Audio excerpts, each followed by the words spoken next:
Good morning, guys. It's Grace. Today I have Sweets with me. Come here. Okay. Anyways, she doesn't want to come over here. But today's video is going to be more childhood memories.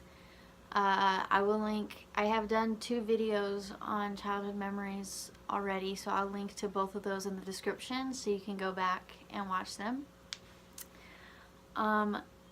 The memories that I'm going to talk about today are specifically ghost stories, which I personally do believe in, like, stuff like that, but the stories I have are definitely not that.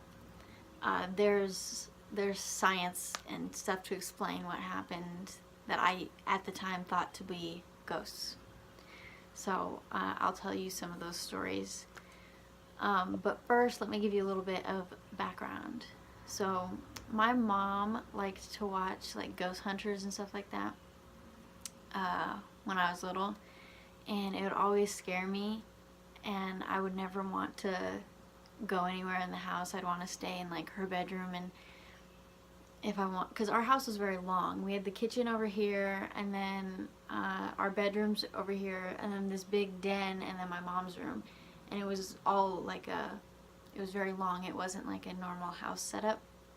And so if you wanted to go to the kitchen, you had to walk a decent amount of ways to get there. And I would never go to the kitchen by myself or do anything when I watched it with her because I would be so scared. And I didn't like scary movies because I would have the same mindset, like I didn't want to do anything. I wanted to be with somebody, and I didn't want to leave, the room and stuff like that. Now I'm not like that at all anymore. Scary movies are my favorite kind of movies, and even though I still believe in ghosts and stuff like that, it doesn't scare me as much. But I'm not a big scaredy cat like I was when I was little. But anyways, so that's a little background.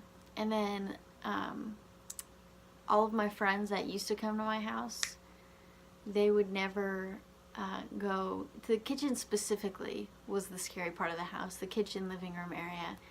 None of my friends would ever go to the kitchen by themselves, even if we were in my room, which was very close to the kitchen. It was like maybe 10 feet from the kitchen. It was not far from the kitchen at all, and they would still not go by themselves, especially at night. So I wasn't the only one scared of my house. My sister actually had no problem with this. She wasn't scared of anything like that, and still isn't, so props to her. But me and my friends have a completely different perspective on that. So the first memory I have of ghostly things didn't even happen at my house. It happened at my friend's house, who lived in walking distance from where I lived. And I believe it was her birthday or something, or somebody's birthday, I think, and there was balloons around her house. And I slept on the couch in the living room, and from the living room you could see her bedroom, and her door was open, so you could see into her bedroom from where I was sleeping. And I don't know exactly why I wasn't asleep yet, but everyone else in the house was sleeping. And I looked over into her bedroom, and I saw like this orange thing, and it was blurry because I didn't have my glasses on or anything, and I can't see far away without my glasses, so it was blurry, and it was just this blurry orange thing. I didn't know what it was. And then I saw it, from my memory, I saw it kind of like pop and float really slowly down to the ground, kind of like disintegrate as it was going down. And I was very freaked out, and I tried very hard to ignore it and just go back to sleep. And then the next morning I told my friend and her mom about it, and they laughed at me, and they said, well, there's an orange balloon in here and it popped, so I think that's probably what you saw.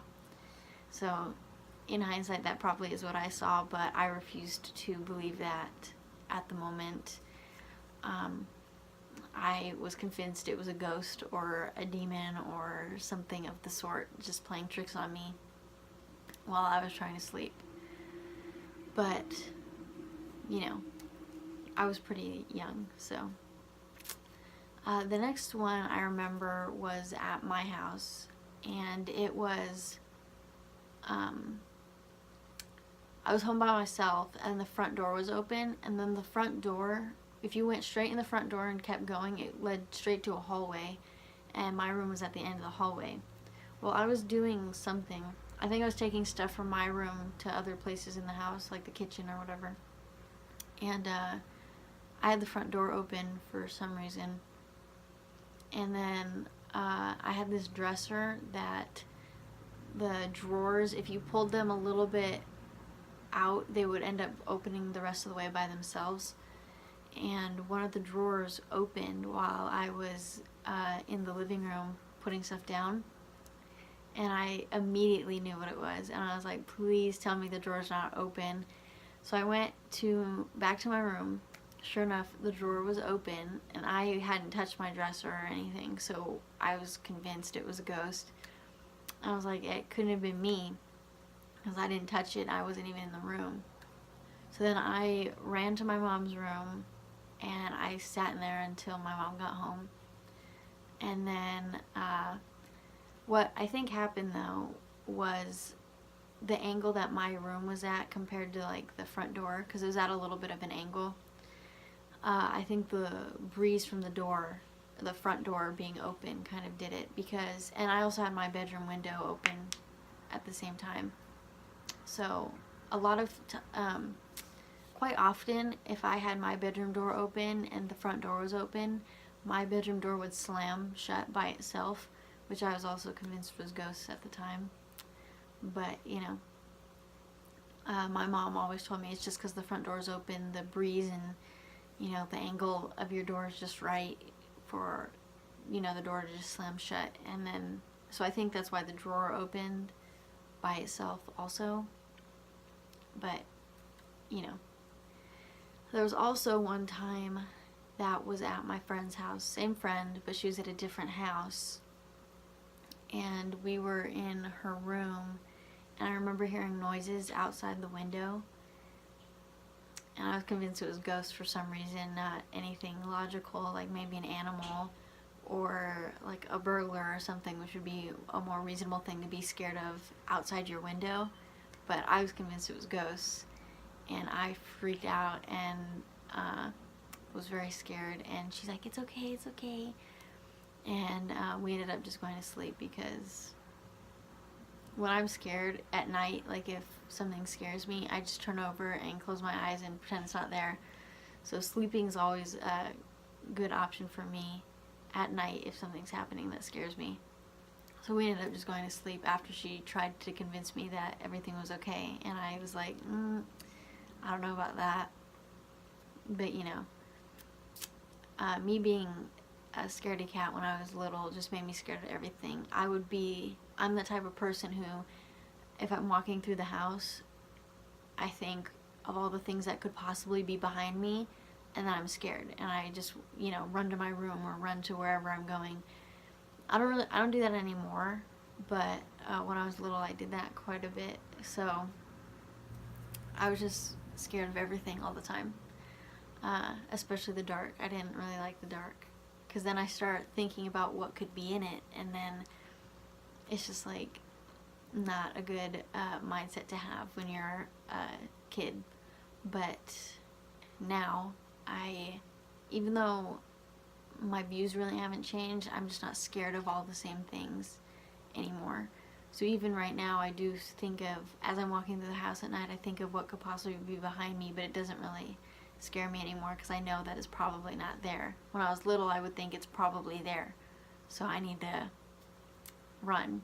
So I don't know, maybe I'm the only person out there like that, or I was the only person like that. If you did anything like that, or if you have any ghost stories, or stories that you think were ghosts but you know now probably weren't, anything like that, feel free to comment that below. Also, don't forget to like this video and subscribe, and go watch my other childhood memories videos that will be linked in the description. I would really appreciate it if you guys could share my videos with friends, family, or whoever. Get the word out there about my channel. Help me get the word out there about my channel. And I will see you guys on Wednesday.